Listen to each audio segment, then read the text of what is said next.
BTech, BSc agriculture join అవ్వాలనుకుంటున్నారా? అది కూడా 100% ప్లేస్మెంట్ గ్యారంటీతో. జీడీ గోన్కా యూనివర్సిటీ, హర్యానా.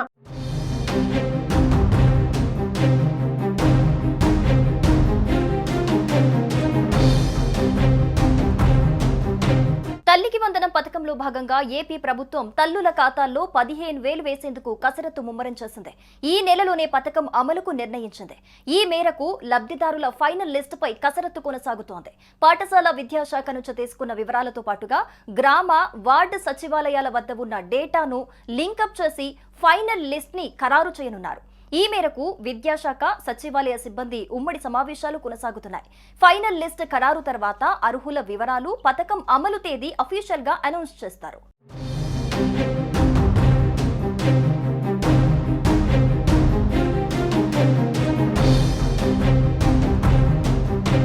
2025-26 వార్షిక బడ్జెట్లో తల్లికి వందనం పథకం కోసం నిధులు కేటాయించారు. హామీ ఇచ్చిన విధంగా ఎంతమంది పిల్లలు ఉంటే అంతమందికి 15,000 చొప్పున ఇస్తామని తాజాగా సీఎం చంద్రబాబు స్వయంగా వెల్లడించారు. అదే సమయంలో ఈ పథకం అమలుకు సంబంధించి గైడ్ లైన్స్ ఇప్పుడు లబ్ధిదారుల ఎంపికలో కీలకం కానున్నాయి. సీఎం చంద్రబాబు ఈ నెల 12 లేదా 14వ తేదీన తల్లికి వందనం అమలు చేస్తామని స్పష్టం చేశారు. కానీ మరికొంత టైం పట్టే అవకాశం కనిపిస్తోంది. ఈ గ్యాప్ లోనే ప్రభుత్వం ఈ పథకం అమలు దిశగా కసరత్తు స్పీడ్ చేసింది. లబ్ధిదారుల ఖరారుపైన మీటింగ్స్ జరుగుతున్నాయి.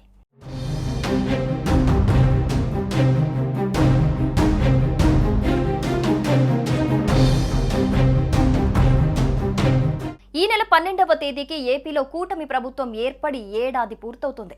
రాష్ట్ర ఆర్థిక పరిస్థితి కారణంగా 2 విడతల్లో పథకం అమలు చేయాలనే ప్రపోజల్ కొద్ది రోజుల క్రితం ఆర్థిక శాఖ అధికారుల నుంచి వచ్చింది. అయితే ఒకే విడతలో ఇవ్వటం మంచిదనే అభిప్రాయానికి వచ్చినట్లుగా తెలుస్తోంది.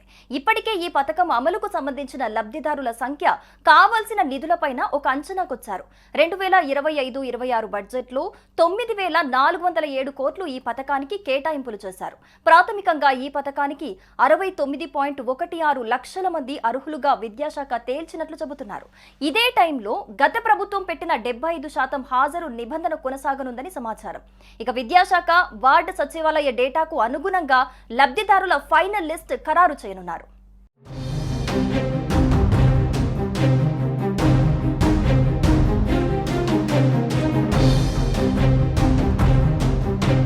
పథకం లబ్ధిదారుల ఖరారుపైన తుది గైడ్ లైన్స్ పై స్పష్టత రావాల్సిందే. గతంలో ఇన్కమ్ ట్యాక్స్ చెల్లించేవారు, వైట్ రేషన్ కార్డు లేని వారికి, 300 యూనిట్ల విద్యుత్ వినియోగించేవారిని, కారు ఉన్న వారిని, అర్బన్ ప్రాంతంలో 1000 చదరపు అడుగుల స్థలం ఉన్న వారికి పథకం అందలేదట. ఇక ఇప్పుడు కొత్త రూల్స్ అధికారికంగా ఖరారు చేయాల్సిందే. విద్యుత్ వినియోగం, కారు ఉండటం వంటి నిబంధనలకు మినహాయింపిస్తారా లేక కొనసాగిస్తారా అనే దానిపై స్పష్టత రావాల్సిందే. ఇక ఇప్పుడు విద్యాశాఖ, వార్డు, గ్రామ సచివాలయ అధికారులు సమన్వయంతో తుది జాబితాను ఖరారు చేస్తున్నారు. ఈ ప్రాసెస్ పూర్తయిన తర్వాత లబ్ధిదారుల తుది జాబితా, పథకం అమలు తేదీని ప్రభుత్వం ప్రకటించే ఛాన్స్ కనిపిస్తోంది.